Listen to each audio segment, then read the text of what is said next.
Biblical Figures in Islam, Part 18. The Sources, Part 2. The Protoevangelium of James. The Protoevangelium of James. What a great name. Protoevangelium. So what is that? The word itself basically means the first gospel, the before gospel, which is actually accurate, sort of, because it focuses on material that comes before most of the material that is in the canonical Gospels. So the Protoevangelium of James, or the Gospel of James, which is much less fun to say, but certainly shorter.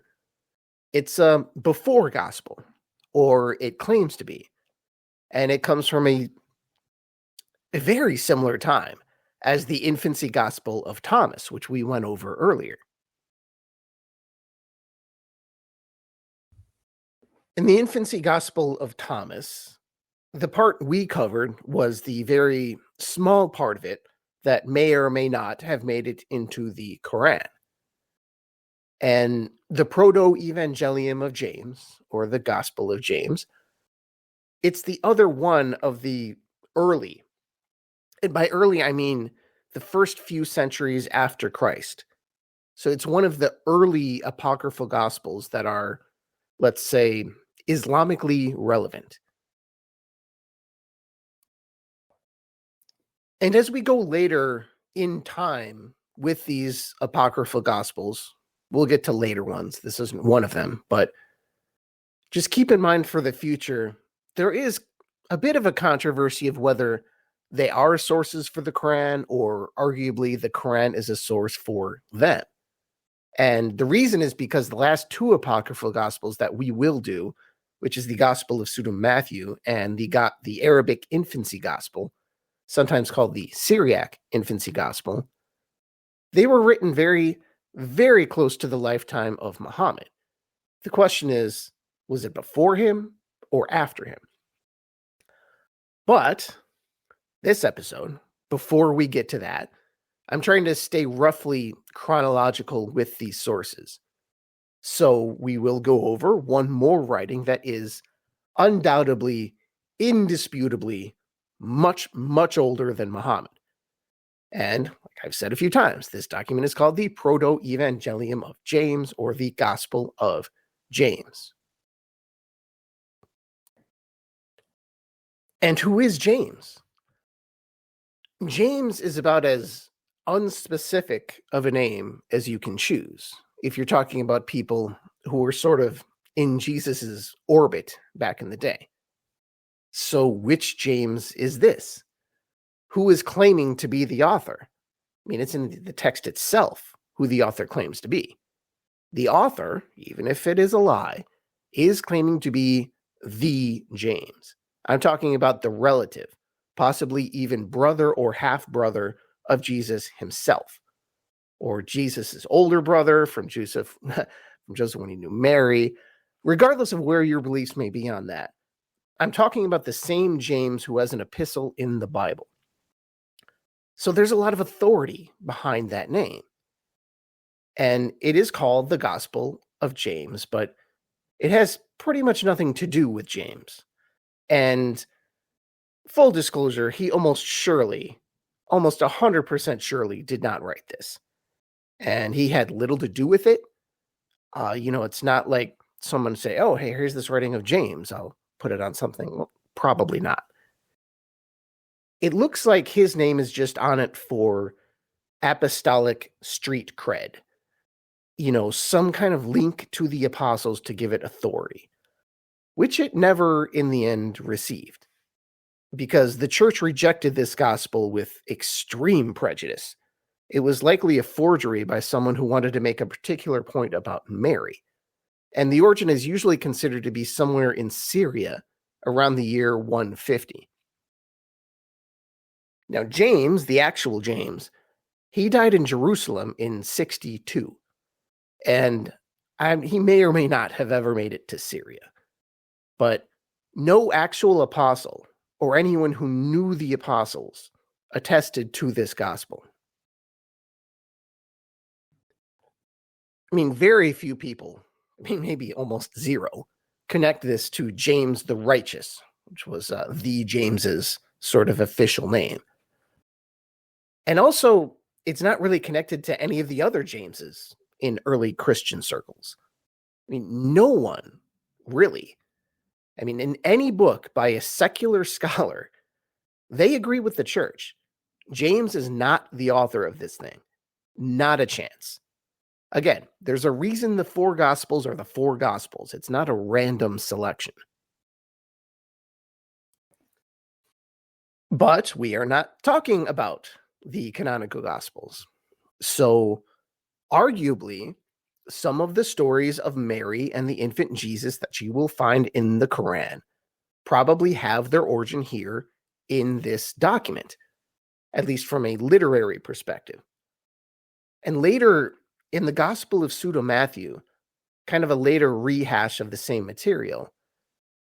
So this material was used by various sects, and that's S-E-C-T-S, sects. And while the official church disagreed with much of this material, still, these stories continue to have life and influence. And like I said in the last episode, what is the gospel? That word meant different things and probably even different stories, depending on where you were and depending on whether there was an organized church in the area that would educate Christians and that had the authority to stamp out heretics. Arabia had no such thing. A Byzantine Christian would have been utterly mystified by some of the stories about Jesus found in the Quran and in the Hadith. But obviously, or most likely, those stories were around. They came from somewhere. The Quran isn't really claiming to make them up. It sounds more like it's referencing them. So they were obviously there. And I'm telling you about the earliest sources of these stories, of these concepts. So let me give you a brief overview of this document, of the Gospel of James, or the Protoevangelium of James. Then I'll highlight the parts that arguably made it into the Quran. The first 5 chapters, there are 25 chapters total. The first 5 go over how Mary's mother was sterile and how an angel came to her and told her she would have a child. Sound familiar? It must run in the family. Then again, it's a motif we see a few times in the Bible. There's nothing shocking or super new there. And Mary is seen as a pure child from the very start.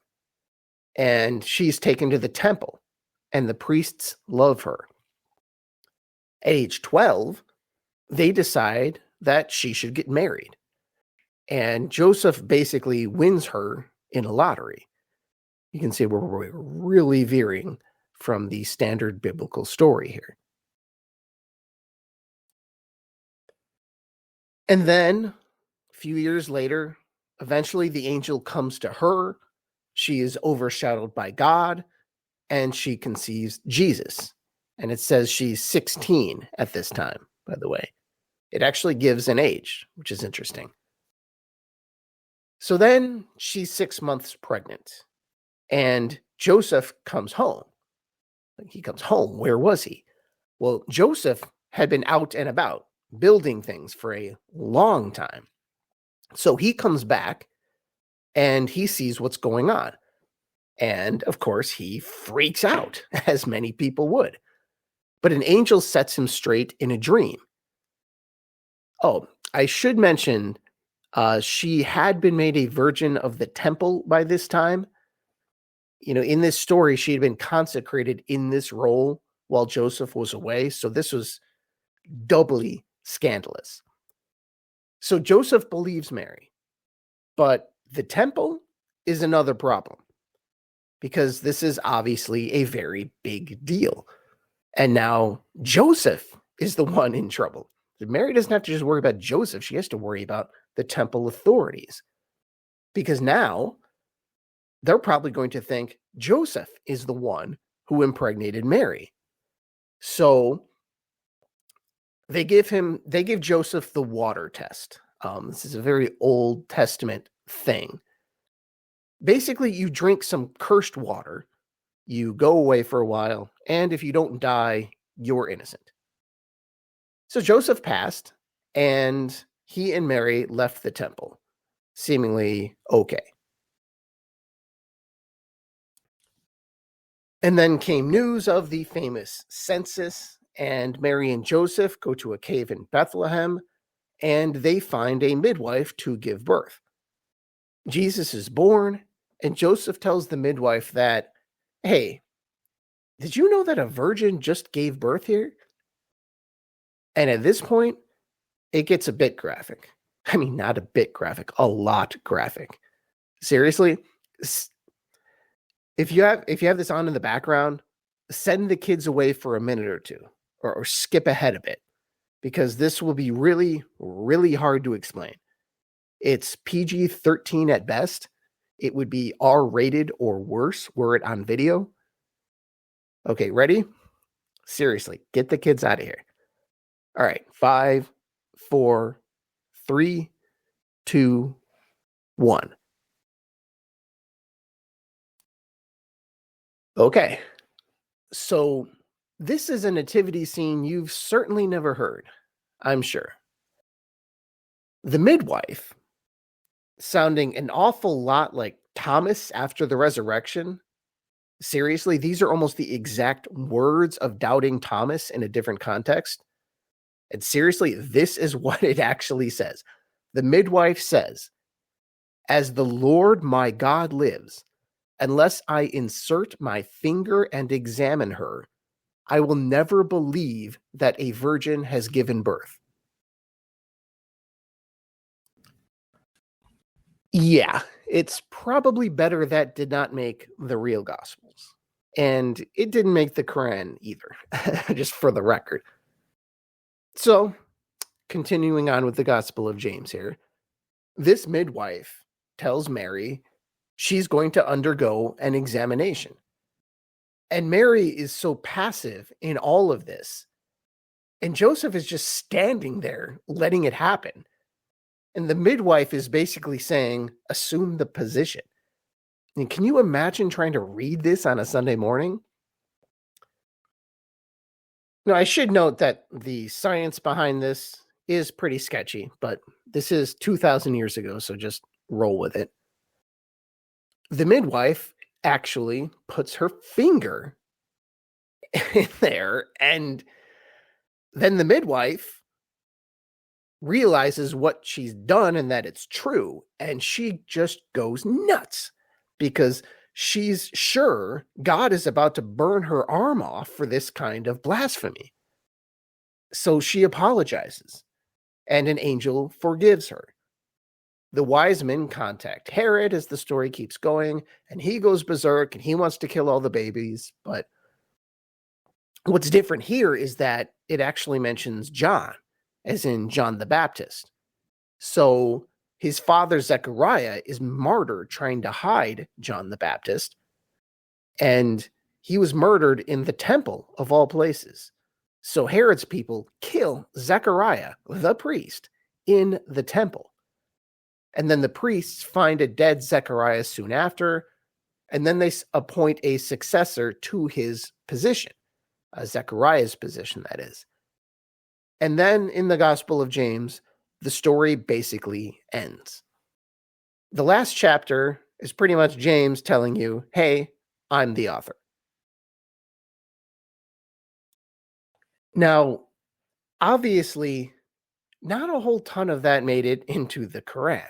So I just wanted to familiarize you with that gospel. And at this point, we'll actually focus on the very few parts of it that did make it into the Quran or have otherwise made their way into Muslim tradition, but things that would be utterly foreign to today's Christians.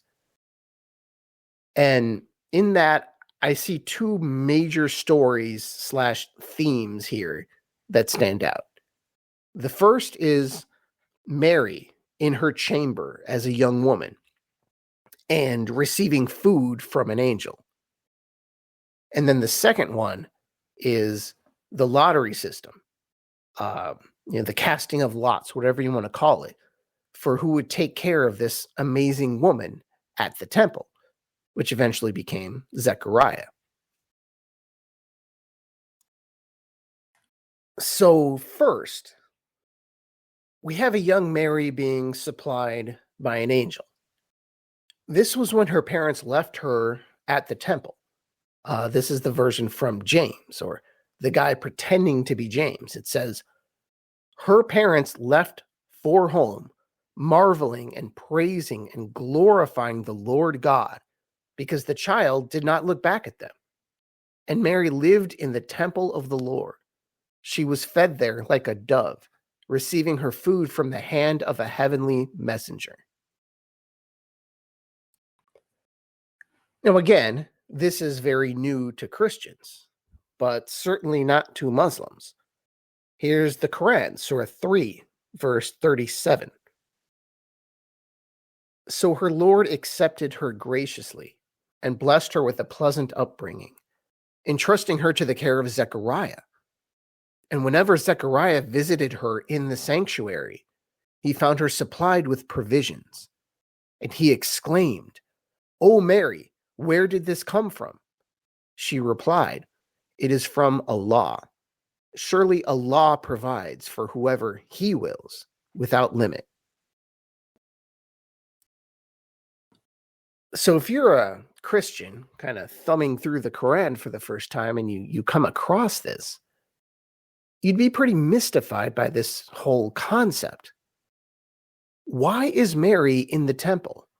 And what is going on? That's because you never heard this version of the gospel, obviously. And that's what's being referenced here is the Gospel of James, sort of, or later the Gospel of Pseudo Matthew, I think, uses some of the same material. This idea that Mary's parents left her at the temple under the care of Zechariah. Again, the Quran is not just making this up. It's referencing a story that was obviously somewhat known in the area. So a Muslim may say that part of the Gospel of James is true. Well, at least this part of it. Basically, chapter 8. This miraculous woman is being fed by angels in the temple of the Lord. And in the very next chapter, we also have the other theme that doesn't make the modern Christianity canon. It's the contest among the temple's most respected men for Mary's guardianship, for the privilege of looking after this extraordinary young woman. And that's where this idea comes from. Although, as I'll show, the Quran's version takes the same theme on a very different path. But you still can't argue that it all began with the Gospel of James. But it certainly didn't end there. Here's the Quran's version of the contest for Mary's guardianship, or actually the reference to this general concept. This is the Quran, Surah 3, verse 44. This is news of the unseen that we reveal to you, O Prophet. You were not with them when they cast lots to decide who would be Mary's guardian, nor were you there when they argued about it. Again, a Christian reads this, and it seems strange. What is the Quran talking about here? Casting lots for Mary? I never heard of this. A game of chance for the custody of Jesus' mother? Well, if you read or had heard a story from the Protoevangelium of James, you probably would have heard of this. Not that the people in the area likely knew the source. A few people probably had a copy of this document handy. I don't know how many of them would even be able to read it if they did. It was just mixed in with other Christian stories. And like I said, As much as Byzantium would have hated it, or any Christian kingdom for that matter, these stories in this area, they probably came with a Christian label, regardless of what orthodoxy was or what had been agreed upon as the gospel canon.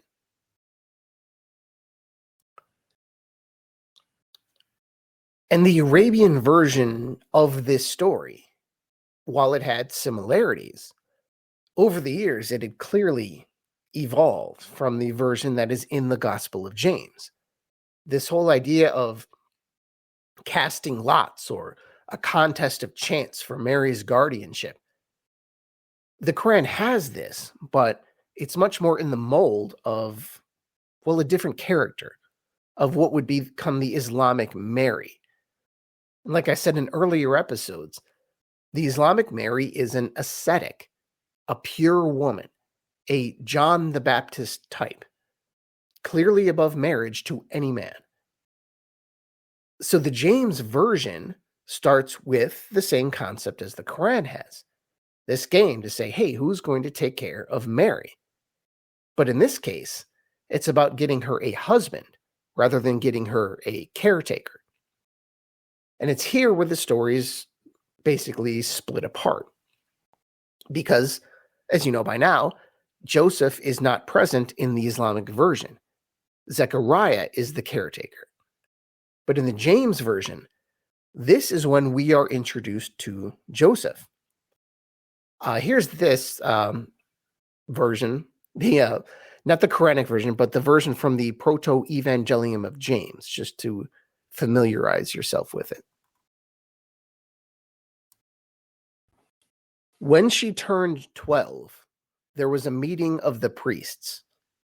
Look, they said, Mary has turned 12 in the temple of the Lord. What should we do with her so she won't pollute the sanctuary of the Lord our God? Where she was kind of becoming a woman. And they said to the high priest, you stand at the altar of the Lord. Enter and pray about her, and we'll do whatever the Lord God discloses to you. And so the high priest took the vestment with the 12 bells and entered the Holy of Holies and began to pray about her. And suddenly a messenger of the Lord appeared. Zechariah, Zechariah, go out and assemble the widowers of the people and have them each bring a staff. She will become the wife of the one to whom the Lord God shows a sign. And so messengers covered the surrounding territory of Judea. The trumpet of the Lord sounded, and all the widowers came running. And Joseph, too, threw down his carpenter's axe and left for the meeting. When they had all gathered, they went to the high priest with their staffs. After the high priest had collected everyone's staff, he entered the temple and began to pray. When he had finished his prayer, he took the staffs and went out and began to give them back to each man. But there was no sign on any of them. And Joseph got the last staff. And suddenly a dove came out of this staff, and it perched on Joseph's head. Joseph, Joseph, the high priest said, you have been chosen by lot to take the virgin of the Lord into your care and protection. But Joseph objected. I already have sons, and I'm an old man. She's only a young woman. I'm afraid that I'll become the butt of jokes among the people of Israel.